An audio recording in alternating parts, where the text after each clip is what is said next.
Hey everybody, welcome back to Exploring Temecula. On today's video, this is going to be for people that don't know Temecula very well. Maybe you're out of state, maybe you're up north, but I'm going to go through and help find you the best options there are in way of housing in Temecula and the surrounding area. I want to give you options and just talk about how unique Temecula is for this compared to a lot of other areas in Southern California. If you are interested in Temecula, make sure you subscribe to this channel. We will give you tons of information that pertains to not only Temecula but the surrounding area. Subscribe to exploringtemecula.com. We've got tons of information. You can figure out or find out everything that you need to know in regards to specific communities, cost of living, whatever your question is, we will have that answered for you in articles and videos on exploringtemecula.com. What I want to make very clear is Temecula is unique in Southern California. In regards to, if you want to live in an agricultural area, you can. If you want horse property, you can. If you want a condo, you can. If you want a single family residence with a view, you can. So in this video, I'm just going to go through all of those and explain the areas, explain the options, explain what to look out for, pros and cons of all of these things. So at the end of this video, you are going to have a clear idea of what might work the best for you. Okay, so first one, most popular, single family residence throughout Temecula and Murrieta. I just wanted to talk to you about the possibilities, opportunities, what not to do, what to do. So the first thing is, and I want to talk about location. There are tons of nice communities within Temecula and Murrieta. But within those communities, you have to be very particular in the location that you do choose. The homes that are staying on the market right now are ones that might back to a busy street, might not have a view, might not have a yard or a large yard. So those are all things that you're going to probably pay a little extra for, but when it comes time for a resale, those are going to be the easiest homes to sell. So when you are looking for a single family residence in either of these cities, you don't want street noise, you want a nice yard, you might want a view. Those are very, very important factors when choosing a single family residence home. Now, another thing, I've talked about this, energy costs are going through the roof in Southern California. Another option that you will have is many homes have solar. I would say around 10 to 15% of Southern California homes now have solar. So if possible, even if you're in a market where you might have to pay a little more, try and get the solar up front if you can. Have the seller at least pay half the solar off. I mean, there's so many possibilities, but bottom line is now that NEM 2.0 is going into NEM 3.0, and this isn't a video about solar, but to be able to get solar already on the property is going to be a huge benefit for you in regards to keeping your bills down for the 5 or 6 months in the summer when it's really, really expensive here. Another thing you have to consider, the homes that sell very quickly in both cities are the ones that are fully upgraded. So if you're okay with finding the floor plan that you like, finding the location that you like, but the carpet needs to be replaced or the kitchen isn't updated or it needs new paint, strongly suggest that you guys look at those homes. There's going to be less competition. You are going to get it at a better price. And if you're willing to spend a couple months doing these things once you close, I think the best value that you're going to get in Temecula and Murrieta right at this current moment are those homes that aren't going to show well, but also find that home that is in the great location that I talked about earlier on in the video. So that's my thought process through single family residence. There's most of the homes in Temecula and Murrieta, of course, are going to be the single family homes. Okay, so mobile homes in a lot of cases are not the best option, but there are 3 areas that I would suggest that you look at. Number 1, wine country. The reason being, you can find mobile homes in wine country when they become available at about half the price of a single family residence.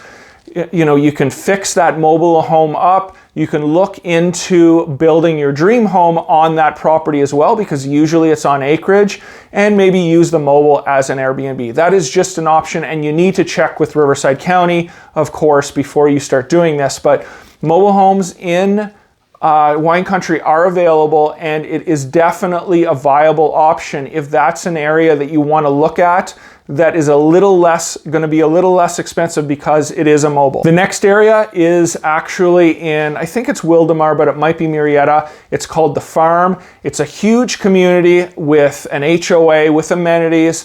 For the most part, the community is very well kept. And the price point is going to be much lower than many of the areas throughout these 3 or 4 cities that I'm talking about. So do not, if price is an issue for you, or you're looking at homes and it's just you don't think you're going to be able to afford it, The Farm is a viable option. It is a nice community. We've done a lot of appraisals in there, and I've sold a few homes, and it's a good quality of life in The Farm. Okay, the next best option, in my opinion, for mobile homes would be Wildomar. Reason being, you have the opportunity to get a mobile on land. One of the biggest things that is, in my opinion, worth a lot of money, or will be worth a lot of money moving forward in the future in Southern California, is having property or land along with your home. And that is what you can find in Wildomar. You can find the mobile home with an acre, half an acre, and of course, that is very desirable for a lot of people. So I do see people moving towards that option. But again, it's going to be a little less expensive than finding a single family residence on land throughout these 2 cities. The one thing with mobile homes that I would stay away from is leased land. You're never going to get away from it. They can raise that. You're never going to own the land. And on resale, you're really the only asset on that property you have is the mobile. And there's just not a lot of people that want a mobile on leased land. And I promise you that if you go to sell that property in the future, the equity in that area is not going to be as much as if you bought something on purchase land. Okay, so next up, gated communities. We have probably 5 or 6 gated communities in Temecula. I think 3 or 4 that I can think of in Murrieta. Now, there's a big difference between guard gated and gated. People need to realize that, in my opinion, it's not necessarily the best thing to purchase a property that has an HOA of $140 or $150 if the gate is important to you that is not guard gated. Reason being, it's very simple to get into. Unless you really like the community, do not buy, in my opinion, a non-guard gated home if security is important to you. Now, if security is important to you, the 2 communities that just pop right out in my head that are absolutely beautiful, you've got Bear Creek in Murrieta, which is a golfing community, and you have Greer Ranch. Both of those are guard gated. They're, especially Bear Creek, it's like a fortress trying to get in. If you're looking for security, if security is important to you, those are 2 communities that I would strongly suggest that you look into. Now, of course, the HOA is going to be a little more. I think with Greer Ranch, it's going to be around $250 a month. And with Bear Creek, I don't know right off the top of my head, but I will leave a link in the description of the blog post and article and video that I did on Bear Creek that has all of that information for you. Okay, next up, condos and townhomes. We have a lot of those options in Murrieta and Temecula. The benefits of them, they are a little bit less in price. You're not going to have the $600,000, $700,000, $800,000 price tag on those townhomes. Most of the communities in Temecula and Murrieta that are condos or townhomes have a lot of amenities. They're going to have the pool, they're going to have the hot tub, they're going to have the barbecue. You get to meet a lot of people. I have found that, for younger people, townhomes and condos are a great place, especially if you're moving here, to meet people. Everybody's always out there doing something. So as opposed to other communities, I would think even more the condos and townhomes are definitely a viable option if that's important to you. Now, the one downside to the condos and townhomes, of course, the lot sizes are going to be very small. So if you have a dog, probably not going to work. Another thing with townhomes and condos is the HOA is generally going to be a lot higher than a single family residence community. So on average in Temecula, you're going to pay about $100 a month for your HOA. In townhomes, condo complexes, that could range anywhere from $250 all the way up to $400. So you could think, you know, hey, let me take that extra $350 a month, put it towards the loan of a home, and buying a single family smaller residence, let's just say 1,300 square feet with a big lot, might be a better option for me.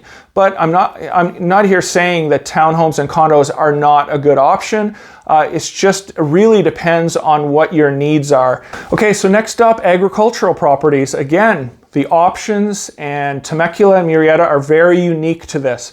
One of the areas in Temecula that is very prevalent for this is, it's called Duluth. It's west of the 15 freeway. Yes, they're more estate homes. Yes, they're going to be a little more expensive. But a lot of these homes already have mature, grapefruit, I guess you would call them groves, orange groves, lemon, avocado. They're already fully mature, they're already fully growing, so it's not something that you would have to start yourself. There are definitely available options if that is something that's of interest to you. The negative part of Duluth is there are areas of Duluth that are going to take you 20 to 30 minutes to get to the 15 freeway and another 5 to 10 to get into Temecula. So if you need access to facilities, amenities, that might not be the best option for you. And also the cell phone service is very spotty in Duluth. So if you need to have cell phone access throughout the community, that is going to be very difficult for you to have consistent service. But of course, inside your home, you're going to have Wi-Fi, so it's not going to be a problem. Okay, there's an option for luxury real estate in Temecula and Murrieta. You've got La Cresta, you have Duluth, you have wine country, even parts of the inner city of Temecula, like Meadowview or Los Ranchitos. You've got some very, very beautiful estate-like luxury homes dotted all throughout these communities in Temecula and Murrieta. So if you're looking for luxury, if you want that type of home, 100% Temecula has it. I would say the price point on the luxury homes are going to be anywhere from 1.1 all the way up to $3 million. Just depends on, the location, where it is, and what that actual luxury home has. Some of them have vineyards, so you're going to pay more for that. Some of them have absolutely stunning views. Some of them have everything that you need in regards to horses. So those are the properties that if they're already built up that with those amenities, you're going to spend, that's where it's going to get up to the $1.6 to $3 million per property. And finally, you can buy a new home. There are not a lot of new home developments, in my opinion, throughout Temecula and Murrieta, but there are some. The one that comes to mind in Temecula is Summers Bend. You have the Summers Bend community, which the three communities that are still available for purchase in regards to brand new builds, it's Acacia, Upton, and I can't remember the third one, but if you want the third one, I can find that out for you. They've got a mix of single family and single story and two-story homes, and they're going to range anywhere from around 650,000 all the way up into the 900s, but it is a beautiful area. Another one, 55 and older community called Esplanade. Sold a couple homes in there. The homes are beautiful. The amenities are amazing in both Summers Bend and Esplanade. The downsides would be, because they're newer, the land, unless you're paying a really big premium, the lot sizes are going to be smaller, and the HOAs are going to be a little more, especially with the 55 and older communities. That is very common throughout Southern California. Hey guys, so there you have it. I'll put the link to the blog post that I did for this, because I have links in there to each individual community that I talked about. So if you want to look at, let's just say Bear Creek, if you want to look at Esplanade, if you want to look at Summers Bend, you can just click on those links within the blog post and it will take you to an individual page with all the information and a video so you can understand everything that you need to know about that community. Thank you very much from Exploring Temecula, and until next time.